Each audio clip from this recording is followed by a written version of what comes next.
Racism hasn't taken the pandemic off. Oh, that we could lock down white supremacy, white privilege, white nationalism. Racism never takes a day off. Like our brothers and sisters, the Israelites, they never got a day off from Pharaoh. And the early Christians who struggled under the oppressive weight of the Roman Empire, they too never got a day off. Systems of domination and privilege and power never let anybody off. Racism has not taken a day off, even in the midst of a global pandemic. Oh, that we could quarantine police brutality and presidential bullying. In scenes reminiscent of the 1950s and 1960s, and with words and actions that go back 400 years, we are seeing fires and fiery passions ignited by a murder in broad daylight, a homicide, a lynching on an American city street. You see, racism didn't say we'll shelter in place for 3 months. It's like a virus. It seeps everywhere, and you can't breathe. We can't ask George Floyd or Eric Garner. We can't ask Breonna Taylor. We can't ask Ahmaud Arbery. Because even in the length of this time, racism doesn't take a day off.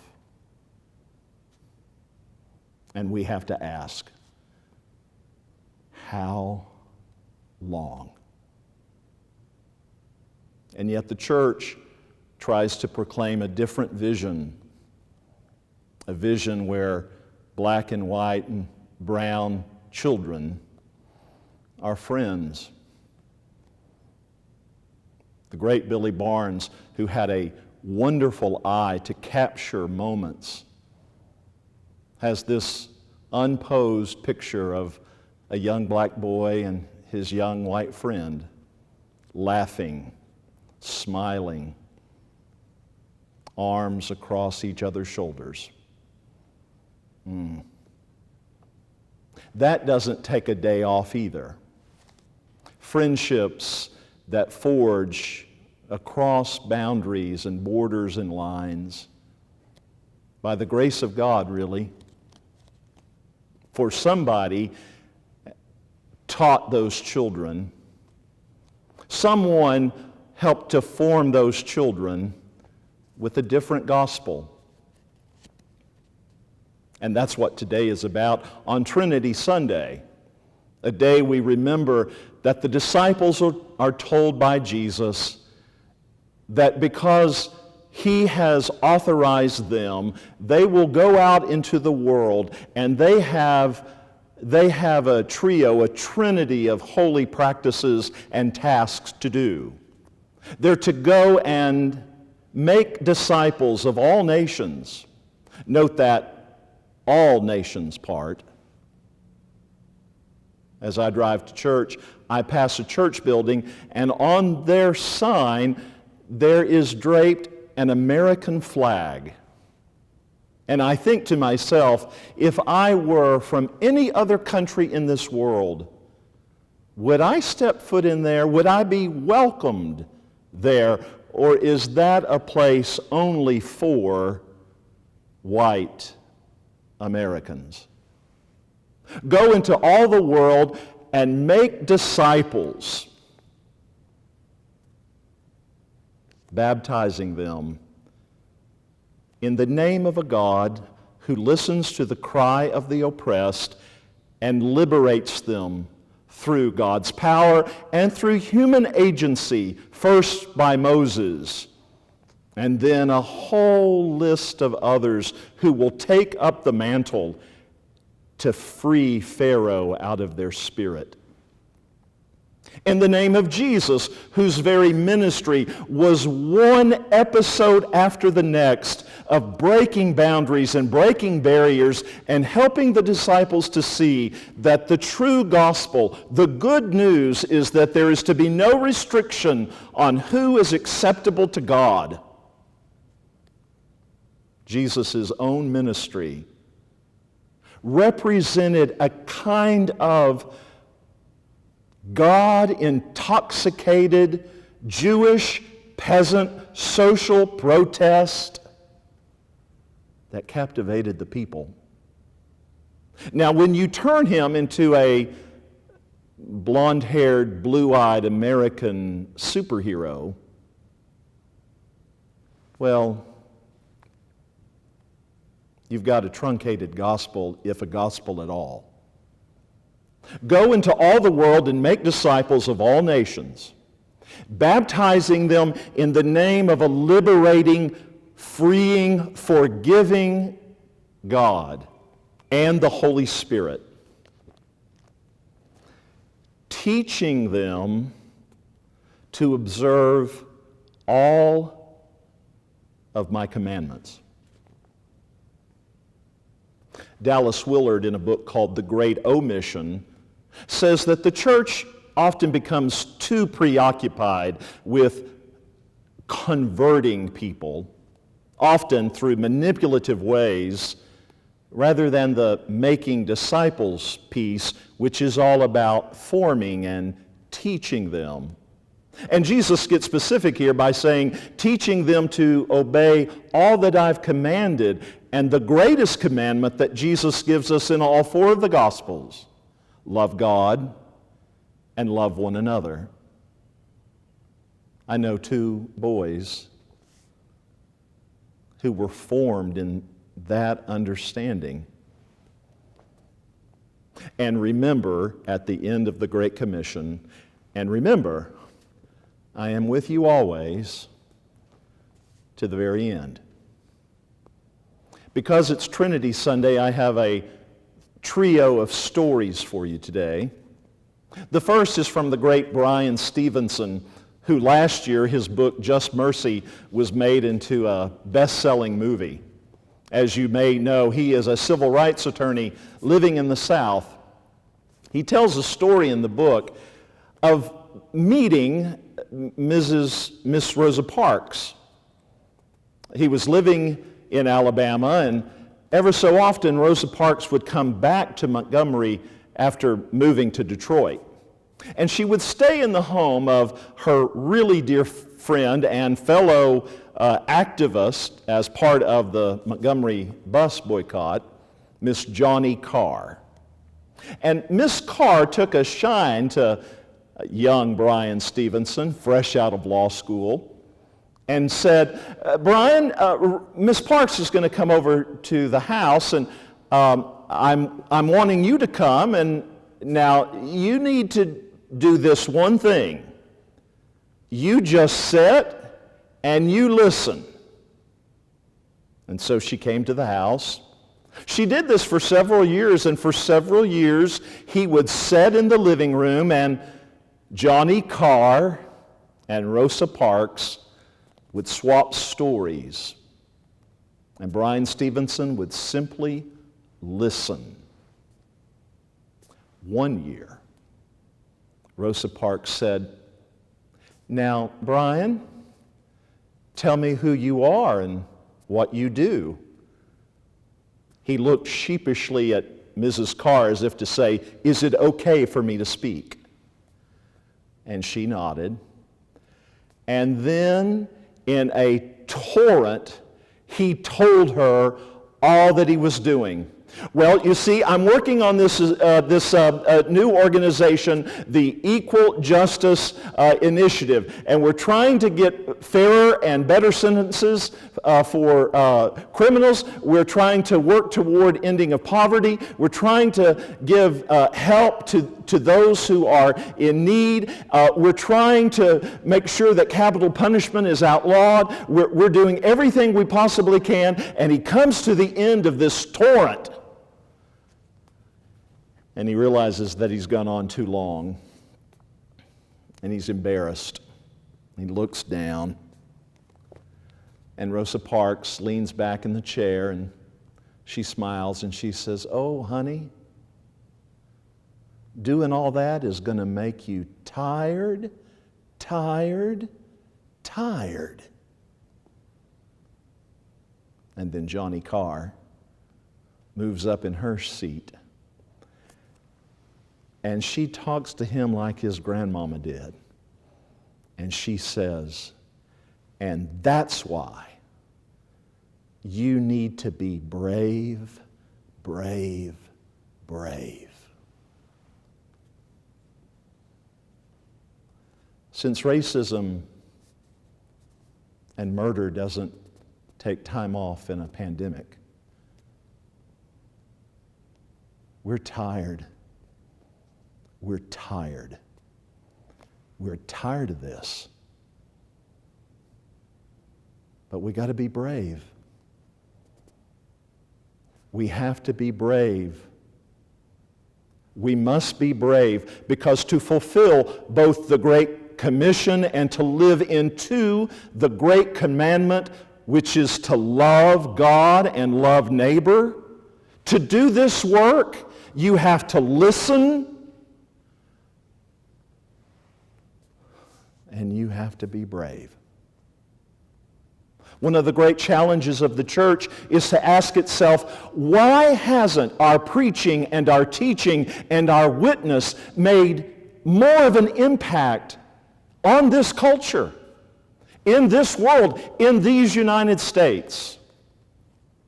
When Clarence Jordan was leading Koinonia Farms in Georgia, he preached at a variety of local churches in the area. He got to one and he preached a sermon in the early 1960s, and it had everything to do with speaking out against segregation. So he preached the sermon, and as she's walking out, a little old white woman comes up to him and says, "I want you to know that my granddaddy was an officer in the Confederate Army, and he wouldn't believe one thing you said in that sermon about race." Clarence Jordan smiled and said, "Well, I guess you have a clear choice to make.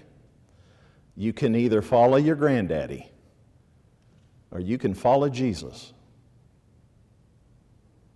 Friends, that's sort of where we are. The Jesus who was a brown-skinned Palestinian Jew who invited us to a life of love, invited us to participate in his ministry, which is what Trinity Sunday is all about. That we do as the Godhead does, participating in and with each other, Creator, Christ, and Spirit, the dance of the divine, and we're invited to join and participate in that dance. Will we? Which means we will get tired and we'll have to set out a dance, but we'll have to be brave to get back up and keep doing what we believe God has called us to do. The final story. Tex Sample is a Methodist theologian who teaches Christian ethics in Kansas City. He remembers that in 1965, as a young social organizer, he was asked to take some folks down to Selma. There had been, as all of you watching this knows, violent action taken against protesters on the Edmund Pettus Bridge. So Dr. King and others had called for a march from Selma to Montgomery, the capital of Alabama.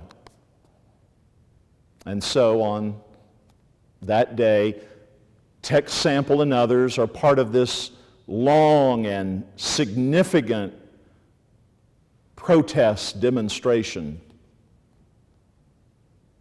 Just as they're on the outskirts of Montgomery, they decide that they'll go through the African American neighborhoods and community. They're in a long line, and Sample is on the edge of one of the lines, sort of holding the guardrail, as it were. And several yards ahead of him, he sees a black woman, a poor black woman. Shabby clothes, bad shoes, and she's running. And Sample thinks she's running to him. And she is. And she gets right up to him, and she shoves in one of his hands 6 peanut butter and jelly sandwiches, and in the other hand, a gallon of Kool-Aid, and says, "Remember, brother, we're going to overcome." Sample says that he stood there as the line keeps moving, and he doesn't know what to think of this, but he understands that this is the meaning of the Eucharist, the supper, communion. That walking together, someone comes up to you to give you strength for your journey. So he takes a bite out of the PB&J and then takes a swig of the Kool-Aid and passes them on. And as he's passing them on, he thinks, "This is my body. This is my blood given for all." So they get to the grounds of the Capitol, and they're all sitting on the grass, and Dr. King begins to preach. And Sample says that for him it's King's best sermon. He recounts all of the moments that they have experienced, the pain, the struggle, the violence, and the call of Jesus on their lives to respond nonviolently, but not passive. Remember, even when you're tired, you need to be brave. And he gets into a cadence, kind of a call and response, and he'll say, "How long? Not long. How long? Not long. How long? Not long. Because no lie can live forever. How long? Not long. Because even though the arc of the moral universe is long, it bends toward justice. How long? Not long." And at the end of it, Sample and all of those other thousands come to their feet. How long? Not long. "Jesus, how long are you going to be with us?" "Till the very end." When he died, when he was assassinated, 3 years later, Sample said that immediately he thought of that woman. "Remember, brother, we're going to overcome.